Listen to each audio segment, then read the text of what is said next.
श्री गणेशाय नमः। अवधूत चिंतन श्री गुरुदेव दत्त स्वामी समर्थ महाराज की जय। दिगंबरा दिगंबरा श्रीपाद वल्लभ दिगंबरा दिगंबरा दिगंबरा श्रीपाद वल्लभ दिगंबरा। माऊली आज तुमच्यापर्यंत आले आहे। आज रात्रीतून काहीतरी नाहीसे होणार आहेत जे तुमच्यासाठी खूप काही विरोधी आहे, जे तुमच्यासाठी त्रासदायक आहे, जे वर्षानुवर्ष तुमचा निचरा करत आहे, ते तुमच्या जवळ काढून घेण्यात येत आहे। विश्वासाने हा संदेश पुढील 7 मिनिटे ऐकल्यास तुम्हाला ते आशीर्वाद प्राप्त होतील ज्यासाठी तुम्ही माझी प्रार्थना केली आहे। जर तुमच्या मनात कुठलीही शंका येत असेल किंवा कोणी तुमच्याबद्दल काही वाईट विचार करत असेल तर ते सर्व काही माझ्या चरणावर सोपव निश्चित असावे। कारण जेव्हा तुम्ही काही विचार करता किंवा तुम्ही जेव्हा या संदेशाकडे वळता तेव्हा कित्येक निरार्थक लोक तुम्हाला तुमच्यापासून थांबवण्याचा प्रयत्न करतात आणि तुम्हाला जे काही संदेशातून संदेश प्राप्त होणार आहे त्यापासून लांब ठेवू इच्छितात, तेव्हा तशा व्यक्तींना वगळण्याचा प्रयत्न करा। कारण तुम्ही जेव्हा साक्षात स्वामीचे आशीर्वाद प्राप्त करणार आहात तर तुमच्यामध्ये कोणीही येऊ नये असे तुम्हाला वाटत असेल तर त्या क्षणाला तुम्हाला शांतता, मन एकाग्र आहे, तुम्ही एकटे आहात, तेव्हा संदेश नक्की संपूर्ण ऐका। कारण बाळा, माझे आशीर्वाद निरंतर तुमच्या दिशेने येत आहे आणि ते तुझ्यासाठी कार्य करते। जेव्हा कोणी इतर तुझ्यात आणि माझ्यात काही विलंब करू इच्छितात तेव्हा ते शिक्षण देऊ इच्छितात। कारण जेव्हा माझे आशीर्वाद आणि चमत्कार तुम्हाला प्राप्त होण्याची वेळ येते तेव्हा कोणीही आड येऊ नये असे तुला देखील वाटत असते। तू सहमत असेल तर होय स्वामी, मी ते स्वीकार करण्यासाठी सज्ज आहे असे कमेंट करायला विसरू नका।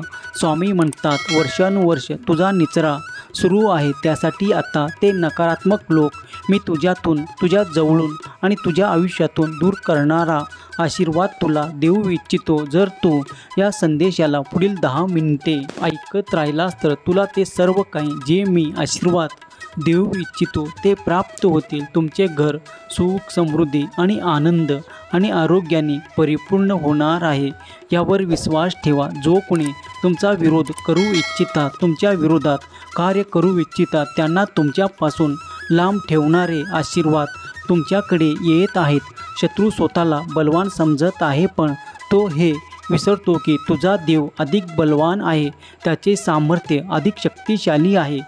तेव्हा जेव्हा तुम्ही स्वामीचे भक्त आहात आणि तुम्ही स्वामीचे प्रिय बाळ आहात तर त्या सर्व गोष्टीचा विचार एकीकडे सोडून द्या। कारण तुम्ही माझ्या आशीर्वादाने परिपूर्ण बाळ आहात। माझा आशीर्वाद निरंतर त्या माझ्या बाळासाठी आहे जो माझ्यावर विश्वास ठेवतो, जो प्रेमाने श्रद्धेने नामस्मरण करतो, त्याच्यावर निरंतर माझी कृपा दृष्टी आहे। उद्याच्या दिवशी तुम्हाला अनपेक्षित आर्थिक आशीर्वाद मिळतील। माझ्या वचनावर विश्वास ठेवा, कारण तुम्ही मागील काळात जे काही गमावले आहे ते तुम्हाला दुप्पट वेगाने प्राप्त होणार आहे। तुम्ही जे काही गमावले आहे असे तुम्हाला या क्षणाला देखील वाटत असेल तर ते दुप्पट होऊन तुमच्याकडे आशीर्वादाच्या रूपात, भरभराटीच्या रूपात तुम्हाला प्राप्त होणार आहे। जो कोणी माझ्या वचनावर विश्वास ठेवतात, मग बघा तुम्हाला तुमच्या आयुष्यात चमत्कार दिसतील। मी भरपूर देणारा देव आहे आणि तुम्हाला तुमच्या आयुष्याच्या प्रत्येक भागात चांगले काम करावे असे मी तुमच्याकडे इच्छा करतो। कारण जेव्हा तुम्ही माझी इच्छा पूर्ण कराल तेव्हा मी तुमच्याकडे ते चमत्कार देईल। तुमचाही दत्त माऊलीवर आणि स्वामी समर्थावर विश्वास असेल तर तुमचे कल्याण निश्चित होणार आहे। तुम्ही जे काही नाम जप करत आहात, देवाचे आशीर्वाद प्राप्त करण्यासाठी पूजा अर्चना आणि ध्यान करत आहात, ते सर्व काही देव पाहत आहे। देव पडद्याआड आज तुमच्यासाठी कार्य करत आहे। असे म्हणू नका की कधीही तुमच्यासाठी कोणी विरोधक उभा राहिला आणि त्या क्षणाला देवाने तुमची साथ सोडली, असे कधीही घडणार नाही। देव म्हणतात, बाळा, मी सदैव तुझा हात धरला आहे, तो कधी न सोडण्यासाठी तू निश्चिंत राहा। आपल्या कर्मात पुढे चालत राहा, तुला मोठे यश प्राप्त होणार आहे। तुझ्या विजयाची तारीख ठरवण्यात आली आहे, कारण तुम्ही आता त्या उच्च स्तरावर जाण्यासाठी तयार होत आहात जे तुम्ही इच्छिता। देव म्हणतात, बाळा, पुढील 2 महिन्यात तुझी एवढी प्रगती साध्य होणार आहे त्यासाठी तू इतके परिश्रम घेत आहेस. तुझे परिश्रम देवही पाहत आहे. तुला असे वाटते की कधी कधी मी खूप काही संघर्ष करत आहे, पण त्या संघर्षाला काहीही मोल नाही. पण असे नाही, तुझा विचार चुकीच्या दिशेने वळत आहे, कारण तुझा देव तुझ्यासाठी सकारात्मक ऊर्जा आणि सकारात्मक विचार पाठवू इच्छितो. जेव्हा तू त्या दिशेने वळशील तेव्हा तुला असे वाटणे थांबेल. बाळा, तुम्ही जे काही प्रगतीच्या दिशेने कार्य करत आहात ते प्रत्येक कार्य देव पाहत आहे. तुम्ही मागितलेली प्रत्येक इच्छा देव ऐकत आहे. तुम्ही जे काही प्रार्थना करत आहात, देवाकडे जी काही मागत आहात, ते सर्व काही तुम्हाला पुढील काळात प्राप्त होणार आहे. निश्चित असावे, देवाचे कार्य अखंड आणि अविरत सुरू आहे. आज जरी तुम्हाला काही परिवर्तन दिसत नसेल तरीही पडद्याआड देवाचे कार्य सुरू आहे. ते तुमच्या भल्यासाठी, चांगल्यासाठी, तुमच्या उत्तम जीवनासाठी ते कार्य सुरू आहे. देव म्हणतात, बाळा, ज्या वेळेस तू खूप काही व्याकुळ होताच त्या कार्यासाठी, तुझ्या मनात ते अनेक प्रश्न उभे राहू इच्छितात, त्या क्षणाला मी तुझ्यासोबत ते कार्य घडवून आणतो. त्यामुळे तुझ्या मनातला तो आनंद प्राप्त होतो. तुला त्या कार्यात ती मदत दिल्या जाते. ती कुठल्या ना कुठल्या स्वरूपात माझ्याकडून आलेली मदत असते. देव म्हणतात, बाळा, तुझ्यासाठी मी निरंतर येथे उपस्थित आहे. तू तुझ्या मनातील सर्व काही प्रश्न माझ्या चरणी सोपवून दे आणि निश्चित हो. कारण जेव्हा तू निश्चित होशील तेव्हा तू, जेव्हा माझे नामस्मरण करशील तेव्हा तू एकाग्र मनाने माझे ध्यान चिंतन करशील. बाळा, या जगातील व्यापाला खूप काही अर्थ आहे, पण कधी कधी देवापुढे ते प्रश्न मांडताना तू हा विचार कर की तुझा देव शक्तिशाली आहे. तुझ्या ते अशक्यही शक्य करून तुझ्यासाठी देऊ इच्छितो. तेव्हा प्रत्येक प्रश्नाला इतके महत्त्व देत बसल्यापेक्षा आणि एकांतात रडत बसण्यापेक्षा तू माझ्या जवळ ये. तू माझे ध्यान कर, माझे स्मरण कर, मला प्रार्थना कर आणि मी तुझी प्रार्थना ऐकेल यावर विश्वास ठेव. आणि तुझा देव तुझ्यापर्यंत येऊन तुझ्या मनातील ती चिंता जाणवत आहे. या रात्रीतून तुला ते आशीर्वाद प्राप्त होतील, ज्यामुळे तुझी ती चिंता दूर करणारा मार्ग तुला दाखवल्या जातील. तू माझा प्रिय बाळ आहेस. माझे लक्ष तुझ्यावर आहे.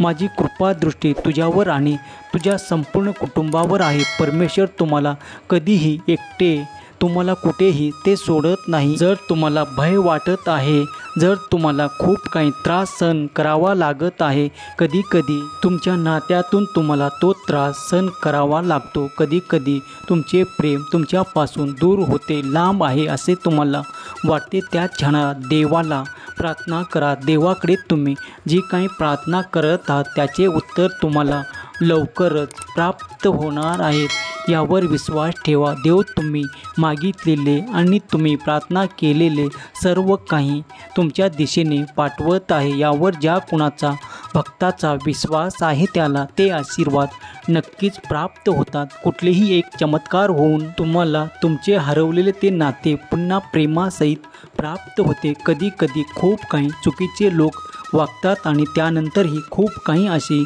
अपेक्षा करतात की समोरच्याना तो मान सन्मान आम्हाला द्यावा आणि त्या जागी कुणी नाते संपवू इच्छितात. त्या क्षणाला देखील देव तुम्हाला मदत करतात. देव म्हणतात, माझ्या प्रिय बाळा, तू जरी तुझा विश्वास हरवून बसला आहेस तरी मी तुला हरू देणार नाही. या जगात मी तुला एकटा पडू देणार नाही. माझी साथ तुला निरंतर आहे, तुझ्या जन्मापासून आहे आणि ती निरंतर राहील. स्वामी शक्ती अपाट आनंद आहे. देवाची ही ऊर्जा प्राप्त करण्यासाठी आत्ताच या संदेशाला लाईक करा. तुमच्या एका लाईकमुळे अनेक जे कोणी मानण्याने हारलेले आहेत ते तुमचे प्रियजन आहेत त्याच्यापर्यंत हा संदेश पोचेल. तुम्ही एका शेअर केल्यावर तुमच्या त्या प्रियजनापर्यंत जेव्हा हा पवित्र दैवी संदेश पोचेल तेव्हा तुमच्या मनातील नकारात्मकता दूर होण्यास तुम्हाला मदत होईल आणि त्यांना देखील स्वामीचे नाव अमृत आहे. श्री स्वामी समर्थ जो कोणी लिहिल त्याच्या हातात ती अमृताची लेखणी असेल हे विसरू नका. स्वामी म्हणतात, बाळा तू जे काही गमावले आहे, मग ते तुझे प्रेमाचे नाते असो ते दुरावले आहे. जर तुमच्याकडे काही संपत्ती नष्ट झाली आहे, कोणी हिरावून घेतले आहे असे तुला ज्या क्षणाला वाटते त्या क्षणाला माझी प्रार्थना कर. मी ते सर्व काही तुला आशीर्वादासह चमत्काराने प्राप्त करून देईल. बाळा माझ्यासाठी काहीही अशक्य नाही. जेव्हा तुम्ही पूर्ण विश्वासाने माझ्यापर्यंत येता तेव्हा विश्वास ठेवा की तुमची स्वामी माऊली तुमच्यासाठी सर्व काही करायला तयार आहे. तुम्ही जेव्हा नामस्मरण करता तेव्हा मी प्रेमाने तुझ्या मागे पुढे आहे हे विसरू नका. तुमच्या मनातील ती प्रत्येक चिंता दूर करण्यासाठी माझे आशीर्वाद आणि माझे चमत्कार तुमच्यासाठी कार्य करत आहे. या रात्रीतून माझ्या बाळांना मी ती शांती निद्रा देऊ इच्छितो. त्यामुळे त्याचे मन उद्या सकाळी जेव्हा ते उठेल तेव्हा आनंदी होईल. प्रत्येक जीवाला प्रत्येक श्रम महत्त्वाचे आहे, तितकीच निद्रा देखील आवश्यक आहे. माऊली म्हणते, बाळा तो दिवसभर श्रम करतोस, आपल्या परिवारासाठी जे काही करतोस त्यातून तुझं थोडं वेळ काढून माझी सेवा करतोस. त्यामुळे मी तुझ्यावर प्रसन्न आहे. तुझ्या इच्छेला प्राप्त करून देण्यासाठी माझा आशीर्वाद तुझ्यापर्यंत येत आहे. तुझे दिवस सुख समाधान आणि आनंदाने परिपूर्ण होतील. तुझं आज जे काही कमतरता भासत आहे ते पुढील काळात भासणार नाही. तुझ्या घरी भरभराट आणि आनंद प्रेम धन मी पाठवत आहे, ते तुम्ही स्वीकार करावे. होय स्वामी अशी कमेंट करावे. स्वामीच्या दिव्य शक्तीवर विश्वास ठेवा. स्वामीजवळ ती अफाट आनंद शक्ती आहे. त्यामुळे स्वामी देव अशक्य शक्य करू शकतात. जर तुमच्या जीवनात काही अडचणी असतील तर तुमच्या देवघरापुढे 2 अगरबत्ती लावून तुम्ही देवाचे ध्यान करा, देवाचे नामस्मरण करा आणि देवाला प्रार्थना करा. हे स्वामी देवा, माझ्या ज्या काही अडचणी आहेत त्या तुम्हाला माहीत आहे, त्यासाठी मी आज तुमची प्रार्थना करत आहे. या सर्व क्लेशातून मला सोडवा, मला मदतीचा हात द्या आणि मला सर्व काही संकटातून बाहेर काढा. आणि अशी प्रार्थना जर तुम्ही देवाकडे स्वामीकडे केली तर नक्की स्वामीदेव तुम्हाला कुठल्या न कुठल्या स्वरूपात मदत आवश्यक पाठवतील. यावर संपूर्ण विश्वास ठेवा. आज नाही पण उद्या तरी, आणि ती वेळ नक्की येईल ज्यावेळी स्वामी तुम्ही इच्छिलेले सर्व काही तुम्हाला प्राप्त करून देतील. तुमच्या मनातील त्या आनंदाला तुमच्यापर्यंत चमत्काराच्या रूपात पाठवतील. त्या दिवशी तुम्ही देवाचे धन्यवाद द्यायला विसरू नका. देवाची आनंद लीला आहेत. देवाचे अफाट आशीर्वाद प्रत्येक स्वामी भक्ताच्या पाठीशी आहे. स्वामी म्हणतात, बाळा हम गया नहीं जिंदा है या वाक्यावर तुझा आता अधिक भरोसा बसणार आहे. तू माझी प्रचिती घेणार आहेस. माझे आशीर्वाद निरंतर तुझे सौख्य वाढवणारे आहे. सुखी राहा बाळा, तुझे कल्याण होईल. ज्यांनी कुणी स्वामीप्रिय बाळाने श्रद्धेने अंतःकरणाने हा संदेश ऐकला आहे त्याचे मन पवित्र हो. त्याच्या मनात स्वामीचा निरंतर जप चालू. स्वामीचे वास्तव्य त्याच्या घरात व त्याच्या कुटुंबावर निरंतर आशीर्वाद देणारे असो. स्वामी देव त्यांच्या मनातील ती प्रत्येक इच्छा पूर्ण करून त्याच्या मुलाबाळांना सुख समृद्धी आनंद प्रगतीच्या वाटा दाखवत ही स्वामी माऊली चरणी प्रार्थना केलेली सेवा स्वामी चरणी अर्पण करतो. हा संदेश शेवटपर्यंत पाहिल्याबद्दल धन्यवाद. बोला अवधूत चिंतन श्री गुरुदेव दत्त स्वामी समर्थ महाराज की जय. श्री स्वामी समर्थ. जय जय स्वामी समर्थ. श्री स्वामी समर्थ. जय जय स्वामी समर्थ.